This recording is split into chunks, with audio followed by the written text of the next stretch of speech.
Factory X, the gym that Isaac Dolgarian trained at, has been raided by the FBI. No arrests at this time, but they confiscated phones and conducted interviews. Gym owner Mark Montoya denies any fight-fixing allegations. He cut ties with Isaac Dolgarian. He's no longer at the gym after last weekend. Dana White and the UFC did not pull the plug on the Dolgarian fight when they received information suspicious betting was happening. They questioned Dolgarian. He denied anything weird was going on. So they just let the fight happen. But next time around, Dana says they'll probably pull the fight in a situation like that. He also warns fighters not to try anything like this in the future. Well, just the fact that, the bet monitoring company called us on this thing, told us what the bet was like a first round finish. And, so I went right back and called the FBI. The FBI came out here a couple days ago, met with us, took all the information, and they're investigating it. You can't gamble on fights. My kids can't even gamble on fights. My kids can't make bets on fights.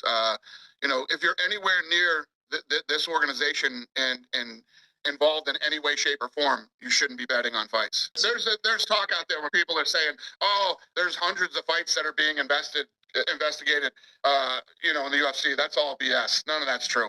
There's two instances that we know about, and there were other fighters coming out saying, I've been approached, and you're just saying something now.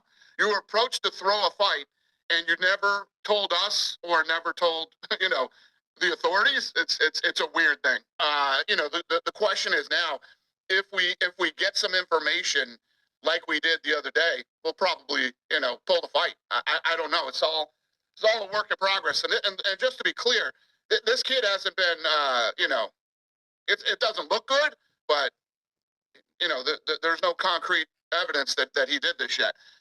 So we'll see how this investigation plays out and go from there.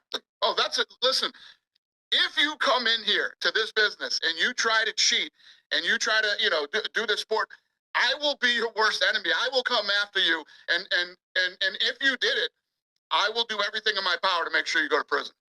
Aljamain Sterling receiving a little bit of backlash since saying that New York is now New Yorkistan after Mamdani is voted in as mayor. Why do I have to hate a religion or culture to have a stance on a state that I grew up with? No correlation. I have Muslim friends. If we discuss this, stands to be the same. I'm pretty sure we don't have Christians in power in UAE or any Muslim first country, and that should be understandable. Sterling's coming off a decision victory over Brian Ortega in August. Prior to that, he lost a decision to Movsar Evloev in December of last year. Jon Jones would like to apologize to Dana White face-to-face for backing out of the Tom Aspinall fight after agreeing to do it. He wants to get on that White House card in June and face Alex Pereira. He knows it'd be a big money fight for him and also stylistically a favorable matchup. I think my most immediate goal is to try to be on the White House card. Okay. And you talking to Dana? How's he feeling? I'm giving Dana his space. Dana has changed my life. Yes, he has changed my life. He's changed my children's lives. Yeah. I'm forever grateful to him. And we had a verbal agreement that didn't go over well. Nothing was finalized. I do admit guilt, not guilt, but I was wrong. You'll make it right at the White House. But with the way things went down, I was wrong, and I wish that I could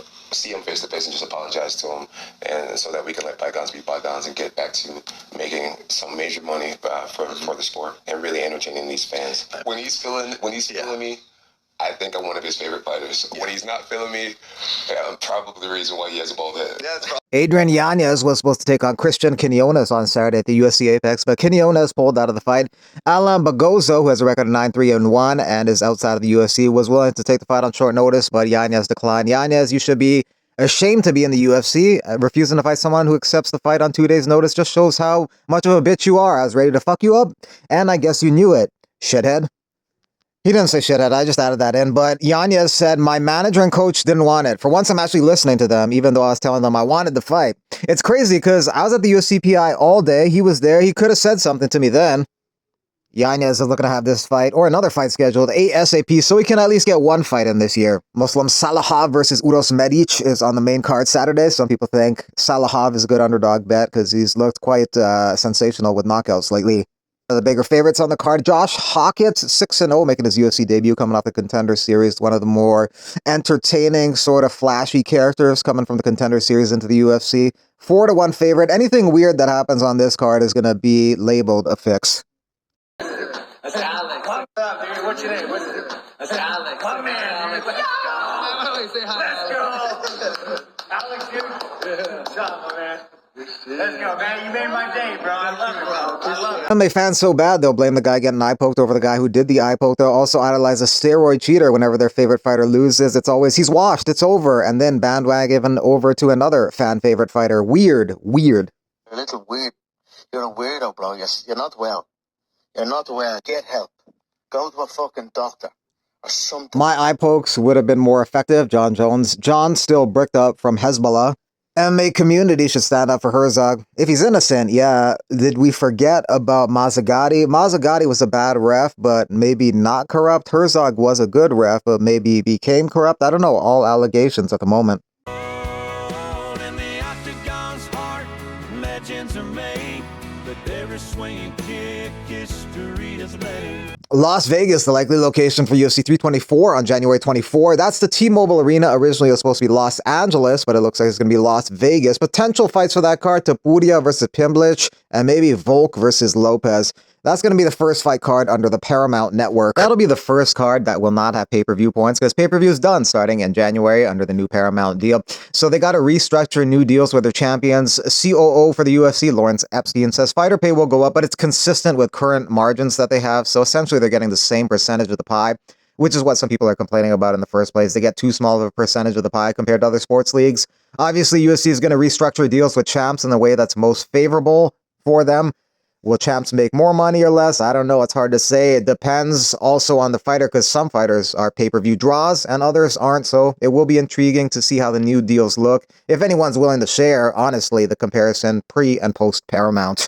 Fighter pay question, there's going to be some changes to the structure of our deals, in particular with some of our premium athletes that had a percentage of their compensation based upon, pay-per-view sales. But that being said, our team is already in the process of working out those deals. And as Dana White said, there's going to be an increase in fighter pay. There's no doubt about that. But we feel like it's going to be in line with what, will be consistent with the margins that we've maintained over the last several years. Artem Vahitov competing in Glory on December 13. You got a nasty attitude. You have a nasty one too. We don't know my car for what? Because you don't know how to drive? Because I don't know how to drive. You were stopped in the middle of a lane with no signals on. With no signals on. You're a stereotypical black woman that nobody likes to deal with. Okay. Okay? You're a Jasmine Crockett type. Okay. And look at you. Look at you. Yeah, he said I'm Jasmine Crockett type. You're a Jasmine Crockett type. Got it. Nasty masculinity needs to go. Got it. Yeah. Anything else? Anything you want to say, that's fine. Anything you want to say to Anything else? Go ahead. I don't really care. Anything else? Yeah. This is insane for anybody to be. Charles Johnson wants to fight Kai Kara France next, 8-5 in the UFC versus 7-5. Yo, Kai Kara France, what do you say? I know you got a lot more to show from your last champ camp. Let's make it happen. I would love the challenge. Respect. He says champ camp because he fought the champ last. Kai Kara France lost that fight against Pantoja. Charles Johnson won his last fight by KO over Looney Kavanagh. Kai Kara France ranked number 6 in the division. Charles Johnson number 13. A guy Charles Johnson beat not that long ago is fighting for the belt. That would be number 1 ranked Joshua Van. Flyweight's a division that's kind of all over the map when it comes to title shots, so might as well aim high because on any given night, anyone can get a shot.